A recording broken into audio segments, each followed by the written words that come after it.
Just before dawn on February 28, 2026, Israeli Air Force Chief of Staff Lieutenant General Eyal Zamir got on the radio with his pilots. And the words he used, according to JNS and the Times of Israel, were these: "At dawn on Saturday, Operation Roaring Lion begins. You are authorized to execute.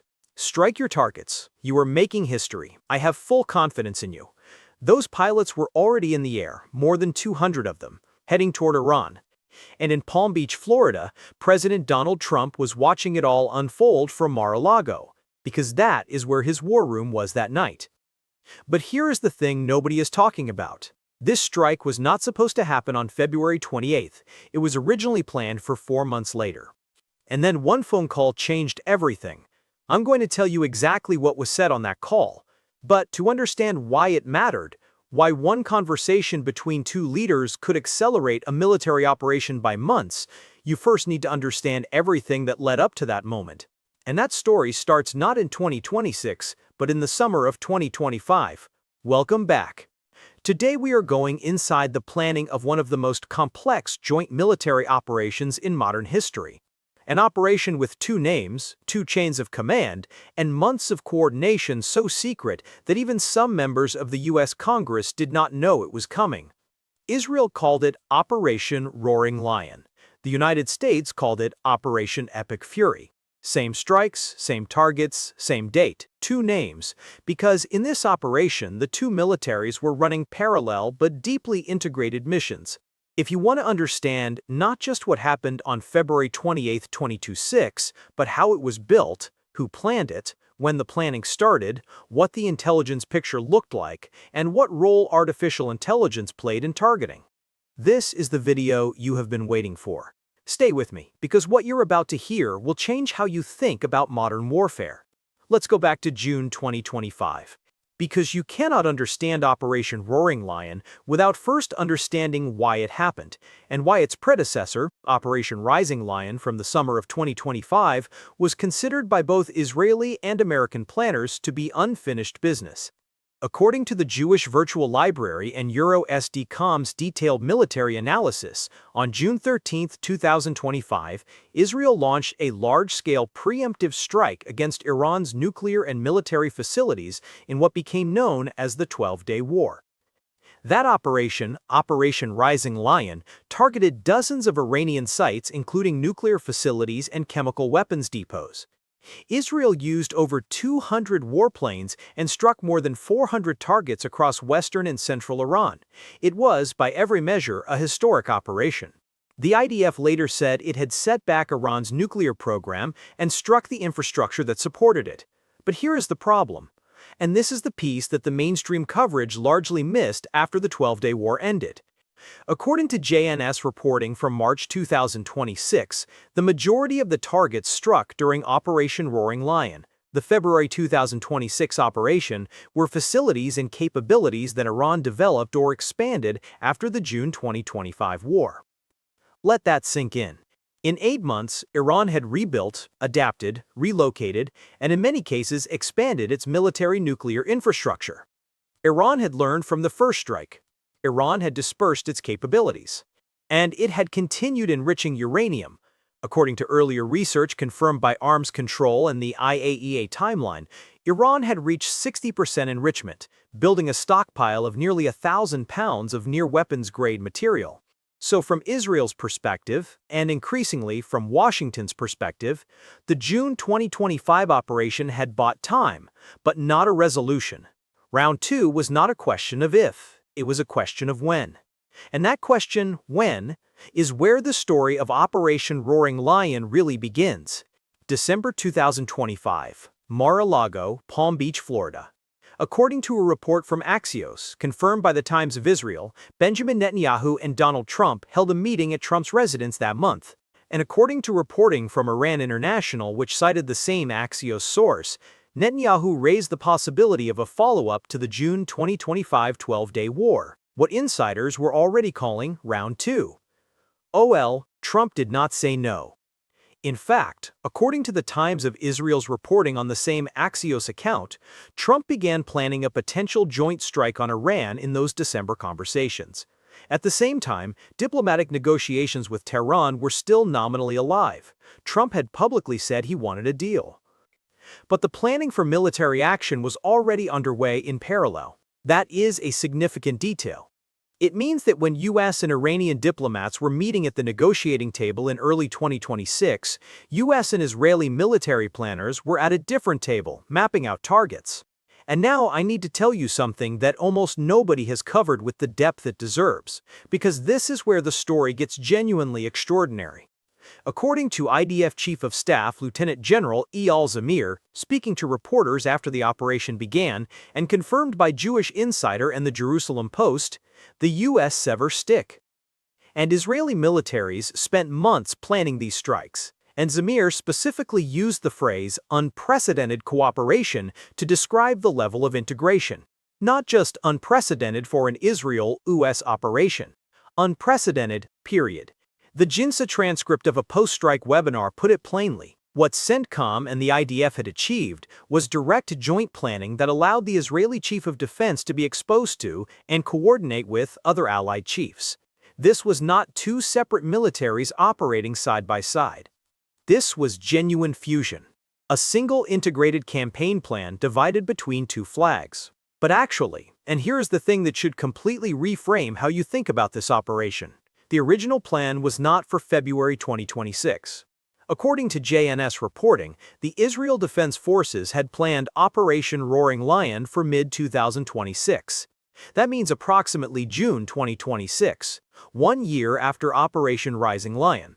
And according to Israel Hayom's deep dive reporting titled The Operation That Stunned the World, Israel had originally prepared for action against Iran around that June 2026 timeframe. So, what changed?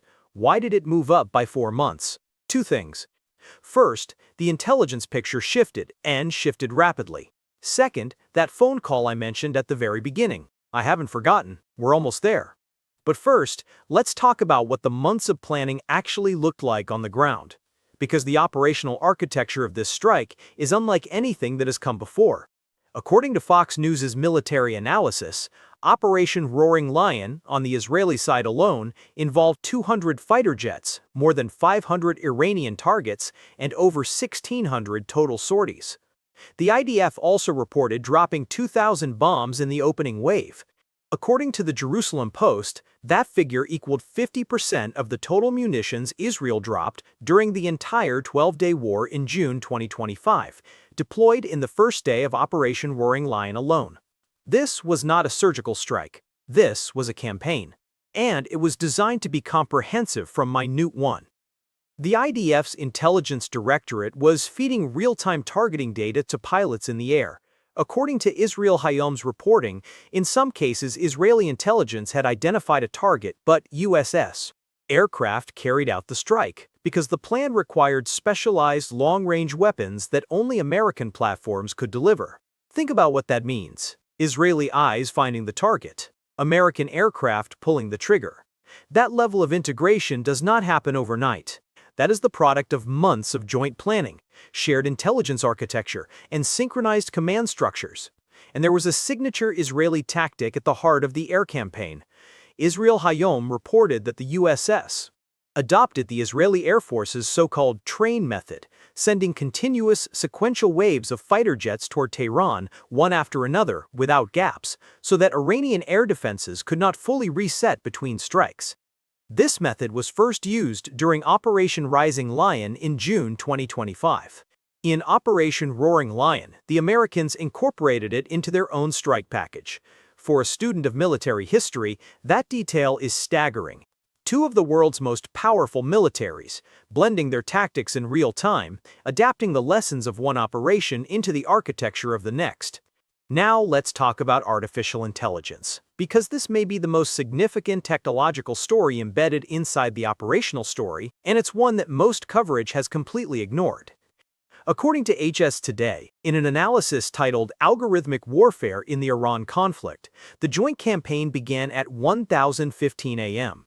Eastern Standard Time on February 28, 2026, with simultaneous American and Israeli strikes across Iran. And that precision, The simultaneity of hundreds of separate strike packages executing at the same moment was made possible in part by AI-assisted target planning and battle management systems. According to reporting by Deutsche Welle and confirmed by Inet News, the USS military reportedly used AI systems to help orchestrate the targeting sequencing for Operation Epic Fury. Inet called this the first AI war, arguing that the volume of targets, the speed of the campaign, and the real-time intelligence integration would have been impossible to manage through traditional human-only command structures. When you are coordinating 1,600 sorties across two militaries, hitting 500 targets in a country the size of Alaska, you need algorithmic support. And for the first time in a major conflict, that is exactly what the planners had. Now, the phone call, the Axios exclusive. This is what you've been waiting for. And this is the detail that answers the question I posed at the very beginning. Why did Operation Roaring Lion happen in February 2026 instead of June? According to Axios reporting published on March 3, 2026, in the week before the strike, Netanyahu called Trump with a piece of intelligence that was described as, quote, stunning. Specifically, according to the Axios report, Netanyahu told Trump that Iran's supreme leader, Ayatollah Ali Khamenei, and his top advisors had gathered at a known, trackable location. This was a fleeting intelligence window, the kind that does not stay open. And it was this intelligence, the possibility of a decapitation strike against the single most important figure in the Iranian state, that accelerated the timeline. According to Axios, the USA and Israel had actually planned to launch the attack 1 week earlier than they did, but delayed for operational and logistical reasons. When the window on Khamenei opened, the decision was made. February 28 was the date. Stop and let that land. A decades-long adversary. An 85-year-old supreme leader who had directed Iranian policy since 1989, whose ideology, whose network of proxies, whose nuclear ambitions had shaped the entire arc of Middle East tension for a generation. And Israeli intelligence had his location. The IDF confirmed shortly after the opening strike that 40 senior Iranian commanders had been killed within a minute in the operation's first wave. According to the Jerusalem Post and Kurdistan 24, the list included Abdolrahim Mousavi, the chief of staff of the Iranian armed forces, along with dozens of other senior security officials. And it included Khamenei himself. 40 leaders of the Iranian state eliminated in 60 seconds. That is not warfare in the conventional sense. That is the result of months of intelligence accumulation, target development, and joint mission planning executed with machine-like precision. And it only became possible because of everything that came before it. The December Mar-a-Lago conversations, the months of CENTCOM-IDF integration, the AI-assisted targeting, the train method inherited from the June 2025 war. There is one more layer to this planning story that I want you to understand before we talk about what comes next, and it concerns the name itself, because in this case, the name is not just a label, it is a statement of intent. According to the Cleveland Jewish News and multiple Jewish media outlets, the name Roaring Lion carries deliberate biblical meaning. It connects directly to the Old Testament, specifically to the tribe of Judah, which is symbolized in Hebrew scripture by the lion. Judah's lion is described not as the lion at rest, but the lion active, advancing, roaring. It is a symbol of divine judgment, of power unleashed in righteous purpose. And according to Down to Earth's cultural analysis, in Jewish and Israeli military tradition, the lion represents might deployed with moral weight. This follows the thematic line from Operation Rising Lion in June 2025, itself named after a biblical verse, as Reuters reported at the time, promising a victorious future for a powerful nation. When Israel names an operation, the name is rarely accidental. And Roaring Lion, following Rising Lion, tells you something about how Israeli military and political leadership understood the sequential logic of these two operations. The lion rose in June 2025. 8 months later, it roared. So where does this leave us now? What does the operation mean going forward, for Iran, for the region, and for the Americans and Israelis who planned and executed it? This is the question every serious analyst is wrestling with in the weeks following February 28th. And the honest answer is, it depends on which of the operation's objectives you measure. On the military side, the opening strike achieved results that exceeded even the optimistic projections by the IDF's own assessment. 500 targets neutralized, 40 senior commanders eliminated. Air defense systems destroyed, missile launcher sites taken out. Shahed drone manufacturing facilities hit. By every battlefield metric in the first 24 hours, the operation performed. But here is the critical question, and the IDF's own chief of staff has flagged it directly. After the 12-day war in June 2025, Iran rebuilt its capabilities in 8 months. If the same dynamic repeats, if Iran retreats, reconstitutes, and rebuilds under its new supreme leader, then the question becomes, what was actually achieved? And the new supreme leader is a crucial variable here. As reported by Al Jazeera and Reuters in early March 2026, Iran's assembly of experts named Mojtaba Khamenei, the son of the slain Ayatollah, as the new supreme leader. He is younger. He is, by all accounts, a hardliner. And he has every political incentive to demonstrate that the Islamic Republic did not break under the weight of Operation Roaring Lion. Israeli Foreign Minister Gideon Sa'ar told reporters, according to JNS, that Israel has not set a timetable for the fight with the Iranian regime and has instead defined objectives that the campaign must achieve, not a timeline. Objectives. That is a significant framing. It suggests the Israeli political and military leadership is prepared for this to be a prolonged campaign, not a decisive single blow. And IDF Chief Zamir, according to Ynet News, warned on day 6 of the operation that there would be more surprises ahead, a signal that Operation Roaring Lion was not a single event but an ongoing campaign.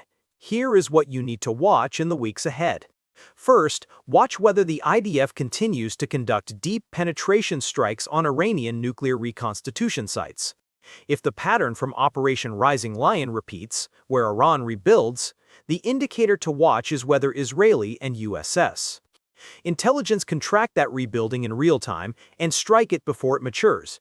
Second, watch the American domestic political dimension.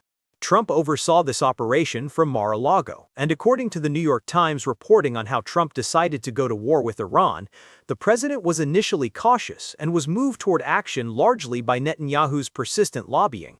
According to Reuters, Netanyahu reportedly lobbied Trump for months to attack Iran. That dynamic, an Israeli prime minister driving a U.S. president toward military action, will face increasing scrutiny as U.S. casualties climb and gas prices at the pump stay elevated. Third, watch what Mojtaba Khamenei says in his first major public address. The new supreme leader's rhetoric will tell you whether Iran is signaling any openness to de-escalation or whether the regime is doubling down. And fourth, watch the AI and intelligence dimension of this war closely. If this is truly the first conflict in which AI-assisted targeting played a central operational role, and the evidence suggests it was, then the lessons being learned in real time by both the USS military and the IDF will reshape how every major military in the world plans its next generation of operations. Let me bring this full circle. At the very beginning of this video, I told you there was a phone call that changed the timeline by 4 months.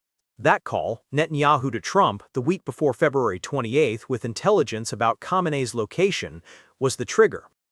But the trigger only mattered because the gun had been loaded for months.